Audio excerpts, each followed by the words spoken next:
So please tell me about what it is that you do. Yes, so DAMRC is an abbreviation of Danish Advanced Manufacturing Research Center, and we are a research institution focusing on performing a lot of different projects to help the machining industry to become even better. If you should summarize the 3 biggest benefits you've experienced because of getting the uQualio platform. I would say it's giving us a closer learning loop, I would say, if you can say it like that. I mean, by having, the video format, you actually get to think of other angles of how to make sure that this learning comes through, that the insight is actually getting into something they can translate. Then I would say the simplicity of the platform makes it, easy for us to trust how to make sure that this will be learned by someone else. It actually also makes us look a bit more professional.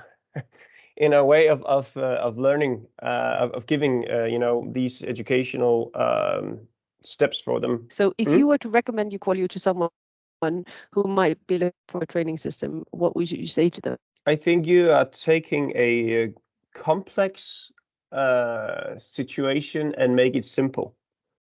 And I really think that that's one of the key, things about your system is that it's simple for the user, but it's actually also quite simple for the content creators to use.